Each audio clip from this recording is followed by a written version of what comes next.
Live. Two. Ladies and Gentlemen. Gosh. It's good to be back. It is so good to be back. Maybe should we reintroduce ourselves? We should, for all the peeps. Yeah, because here's the reality. We took probably a 2-month hiatus. Yep. Rightfully so. Yep. Because why, Bryant? Because the spring market is insane, and yours truly. That's right. Yours truly's. Yours truly's. The drink. Bought houses. We just bought houses. It's funny, obviously this is a market that we lived in a great spot. It was convenient for a lot of levels, but obviously we had to heed the advice we've been giving ourselves for so long. That's right. And freaking jump in the pond. Right. And I'm so thankful we got in when we did. Very thankful. But if you're listening today and you're wondering, should I buy? That, my friends. We're going to talk pretty much exclusively about that today. Should you buy or sell? That's the right question. Yeah. Hey, so much is happening in the triangle market. We're going to try to jump in, be as thorough and yet succinct as possible because, again, we are back on it. That's right. We are back. We're here. We're going to come at you faithfully, regularly. That's right. On time on Fridays. Check us around 1 o'clock. Right. That's when we'll be doing. That's right. Hey, Coach Henner, thanks for joining. I just want to say hello to my coach real quick because he's piped in. He's in. That's right. on Cali front. Well, then let's give this update for him. Yeah. Right? I don't know if he actually cares at all, but yeah, Coach, it's good to have you on for at least for a second. That's right. Hey, Bryant, let me just say this much. I mean, this is the understatement of 2021. The market is hot. Yep. You've heard it. Yep. You've seen it. You've read about it. So let's just kind of jump beyond that to say, yeah, it is. It's a tough time to buy. It's a great time to sell. Yep. But what are the market forces behind that that are leading us kind of in that? That's the first question. And then the second one I think we should answer today, just these two. Yeah. What's behind it? 2, is there a looming bubble / dangerous thing ahead? Yeah. I think those are things we can answer today. Yeah, let's pound those two things. We'll bring you as much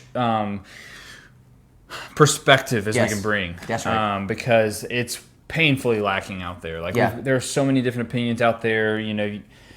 Everyone's brother, cousin, uncle is, giving advice. They're they're coming on Clubhouse or Instagram Live and trying to drop some knowledge. That's right. The reality is a lot of that is misinformed and not correct. That's right. Or it's based out of emotion.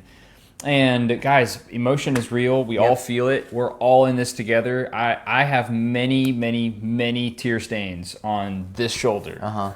Because of how many folks are hurting right now. So it's definitely a hard time to be in the market, but let's not be too overly emotional about it. Let's make sure to look at the data. What's driving our economy right now? And if we look at those pieces, and so Sandy, where on earth is our inventory? It's I tell you what, it's not going up at the moment. It's not going up. And that's a problem. We are at an all-time low with the available houses. Yep. And we've talked about it's due to a variety of things. A lot of that deal with the supplies. But the reality is a lot of people didn't want to list their homes during the COVID period. Yep. And because of that, and people's equity in the homes is jumping exponentially. And so a lot of folks haven't been selling, which has put enormous pressure on the resale market. Right. And we're unfortunately can't keep up with new construction. Yep. And therefore, there's just not enough homes for the amount of people that are, 1, moving here, but 2, that are here also in the millennial bracket that are looking to purchase. And that's just making it so incredibly challenging. It's tough. Yeah, so guys, when the supply is so low and the demand is so high, builders feel the pressure to let's start building. Let's start building houses. I mean, the demand is there, so let's build houses. Well, we also have a land shortage, so I mean, it's not like land is just everywhere just to pick right off the vine. So you've got a land problem as well. So where is the available land? Yeah. If you guys have noticed that a lot of the new construction communities are further and further from Raleigh. Mm-hmm.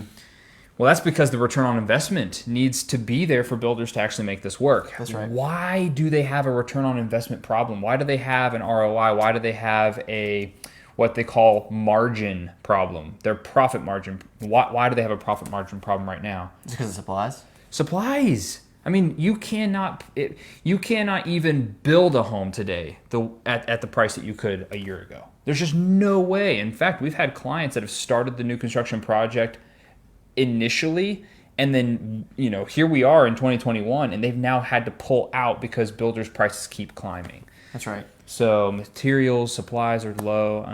They're low, and therefore the cost is so high. They're high, and then so we have a supply issue because of supplies issues. Yeah. And then on top of that, Bryant, I mean, I'm just going to throw it up, but just give me a few reasons why we've heard about the triangle in the news recently. Yeah, that's right. Yeah. So, guys, when you have companies like Apple moving into the triangle, that's huge. So we got it. For those that have not been paying attention recently, we're here to bring you that update. That is old news by this point, but Apple has stated that they're going to invest a ton of money into the triangle over the next 10 years.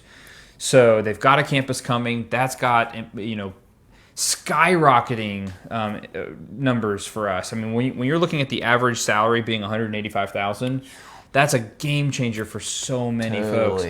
They're moving into our markets. They've already been moving into our markets. We are one of the highest move rates. I think we're 4th on the list in the country as far as people relocating. And so that's got folks flooding into our area. You're exactly right. You said it a second ago. People don't necessarily want to sell. One, because they've got nice equity in what they have, and they want to see that continue to grow. That's right. And then also, what are you going to buy? That's right. Like, you sell the place, what are you actually going to purchase? Yeah, and so that is a problem because what we're seeing is like, okay, so we got a bunch of people that are going to move here flush with cash, then people who aren't leaving, and then the triangle again, 67 people a day are moving to the triangle. That's just people just moving here for a variety of reasons. Right.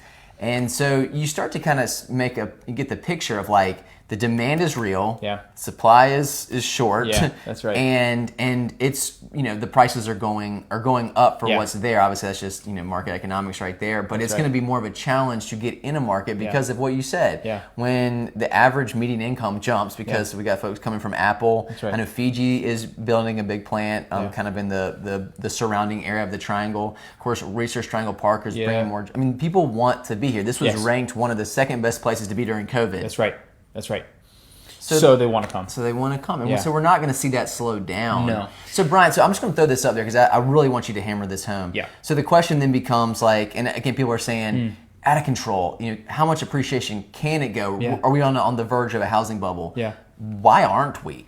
Aren't we? Yeah, that's right. Because the answer to the first question is we're not in one. That's right. So we're not in a real estate bubble. We don't have one coming our way. Why do we not have? Because we're not artificially inflating this demand. People want to be here for fake reasons? Yep. No. Real reasons. That's right. Sorry, I got you on that one. No, you're good. But no, for real reasons they right. want to be here. There are real substantial jobs. There's education. You already mentioned the Research Triangle Park. Pharmaceuticals. That's right. You've got manufacturing taking place in our area. So you've got all these factors, amazing weather, coast region within reach, mountain region within reach. I mean, you've got all of these factors. It's not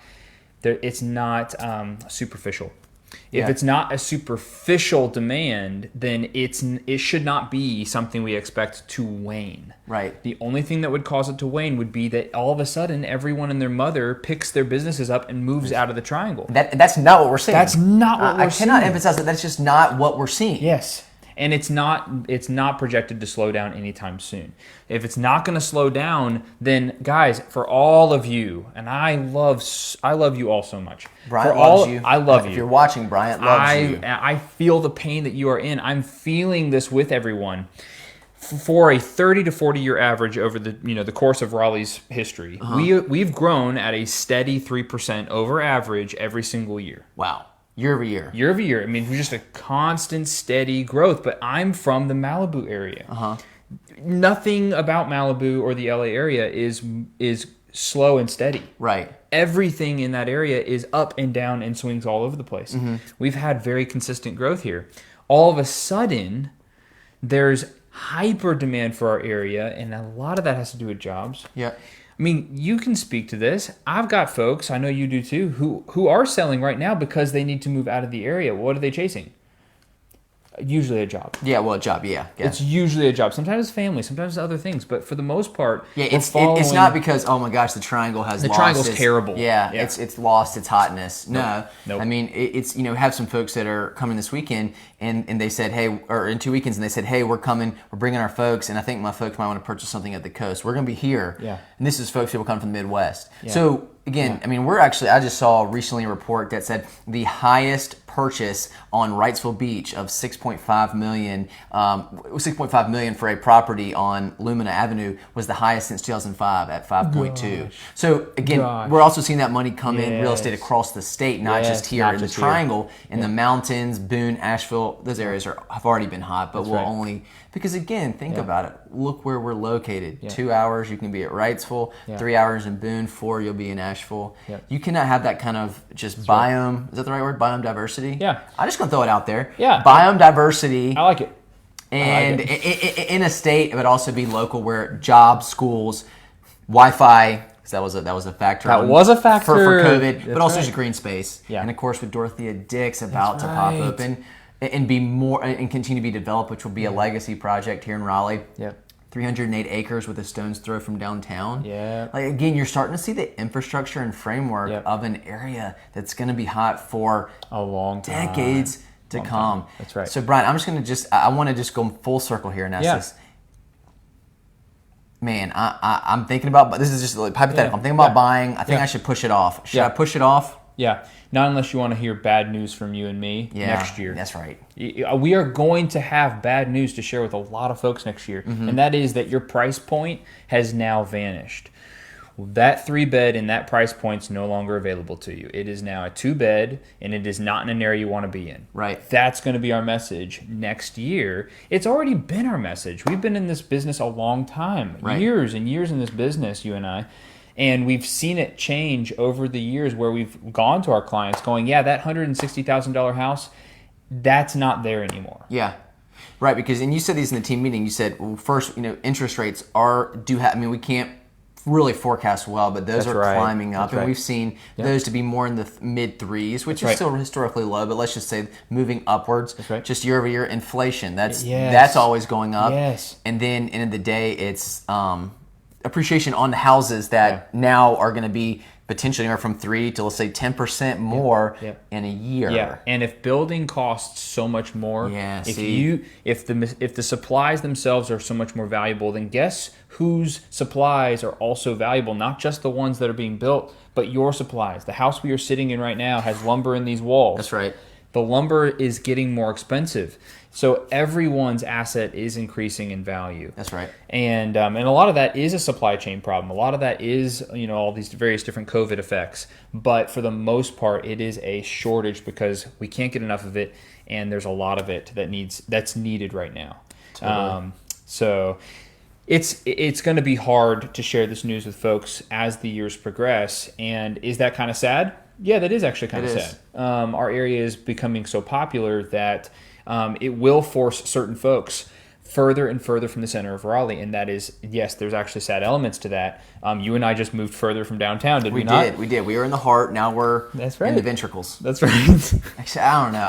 That's probably off. I don't know. If anyone's watching and knows anything about hearts. Yeah, that's right. If we're not in the center, maybe we're in a vein or something. I don't know.